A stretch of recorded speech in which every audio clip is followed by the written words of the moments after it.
menjadi terharu mungkin ya sebelumnya ya. Tapi kemudian ini harus diubah cepat.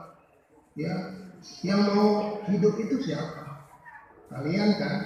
Kalau kalian tidak mau mencari sesuatu solusi yang jalan keluar, ya kalian akan terbenam, anak-anakku. Itu Mbak Dea. Oke, terima kasih. Jadi seperti itu ya adik-adik ya. Memang kalau konsentrasi itu kita harus terus-menerus tuh mengoptimalkan hal itu. Nah, apakah ada yang bertanya di kolom chat YouTube kita? Apakah sudah ada? Oke, sambil menunggu ya Pak Hilman ya. Nah, seperti yang kita sudah tahu ya, jadi Pak, kan tadi Bapak membahas mengenai perundungan juga ya Pak ya.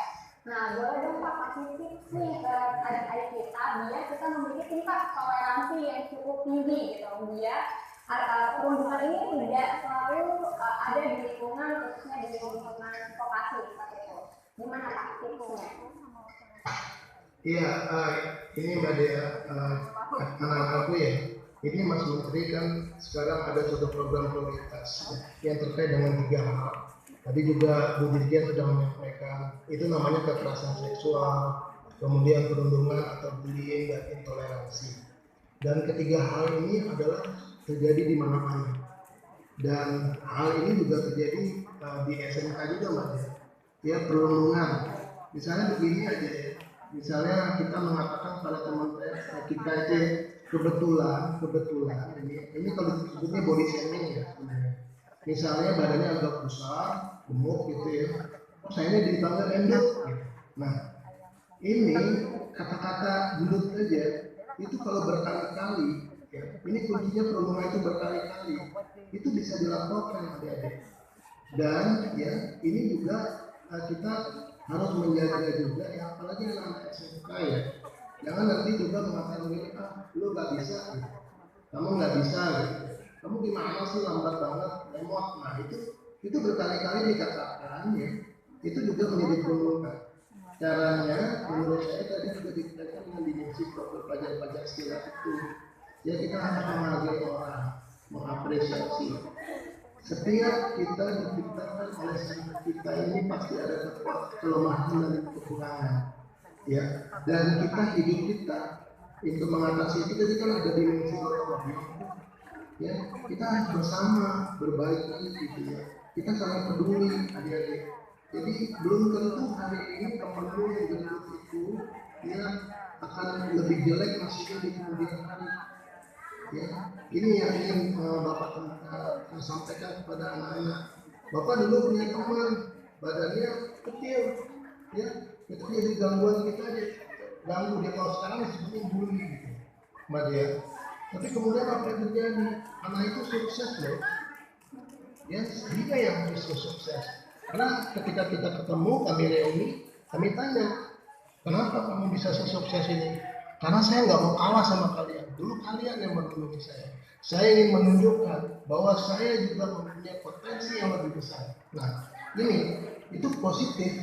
Tapi kalau anak yang tidak positif, bisa jadi anak yang pintar itu kemudian hilang keinginan belajarnya. Tolong anak-anakku, kita saling menjaga deh. Ya. Ketika kalian membuli orang, ingat suatu saat apa yang akan kalian rasakan kalau kalian dibully juga. Itu coba bawakan diri kita dalam diri teman kita. Itu Mbak Dea. Oke, seperti itu ya Pak ya. Memang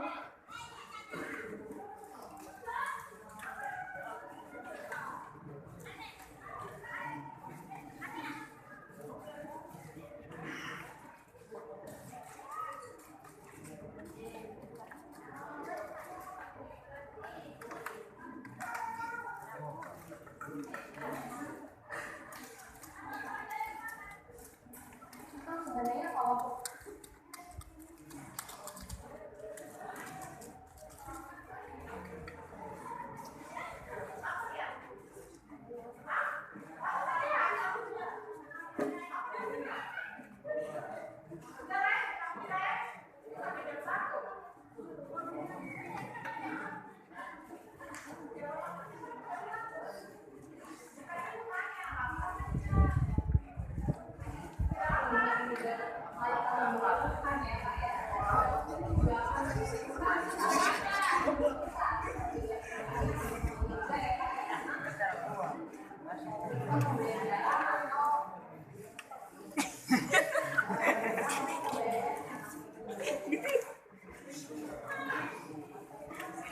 adik-adik kita dari mau tanya nih ya kepada pandangan Bapak Adi di sini ya, karena bagi penanya ya nanti kita akan dapat hadiah, kita akan dapat hadiah seperti itu. Dan dari mau tanya nih adik ya, apakah ada yang bertanya?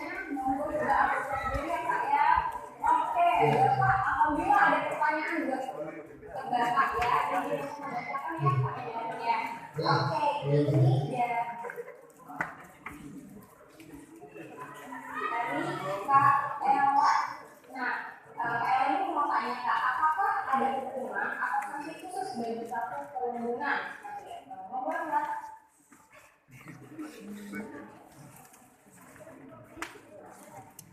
Kan paling tidak.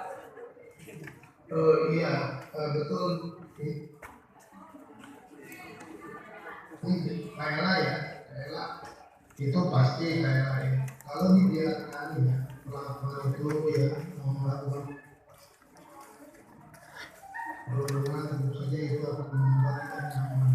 Karena di sekolah itu kita harus juga hal yang ditekankan di sekolah itu. Suasana pembelajaran itu harus aman, nyaman dan menyenangkan. Kalau ada satu masalah perundungan, itu sudah akan mengganggu yang lain. Dan Mbak Dea ya, Kayla ya, itu memang ada peraturannya ya. Dan kami di kementerian ini sedang dalam proses juga ya untuk memberikan nanti sertifikasi. Tapi yang sudah ada ini ada di SMP, SMA dan SMK ya. Kami bekerja sama dengan UNICEF ya. Ini namanya program Roots ya. Ini sudah ada dan ini kenapa dipilih program Roots? Karena ini dianggap sudah berhasil di 5 provinsi sebelumnya yang dilakukan oleh UNICEF dan itu dapat mengurangi angka perundungan. Nah, di situ memang di masing-masing sekolah termasuk SMK pusat perunggulan juga ada. Ya, ini karena di tahun lalu itu ada 1.300 sekolah diantaranya SMK PK Mbak Dea. Dan di sana ditunjuklah agen-agen perubahan, jumlahnya 30 orang. Siapa mereka? Itu anak-anak, Mbak Dea. Jadi kita menggunakan pendekatan itu anak-anak itu sendiri. Lalu anak-anaknya ini siapa? Jangan dipikir bahwa anak-anaknya harus ketua OSIS. Mereka adalah anak-anak yang mempunyai kemampuan untuk diterima, berkomunikasi, dan teman-temannya bisa curcol sama dia. Curcol apa curhat gitu ya? Ya curhat ya, Bang. Ya, curhat sama temannya sehingga masalah-masalah itu kemudian bisa dibagikan. Karena kadang-kadang ini kan tidak juga diterima oleh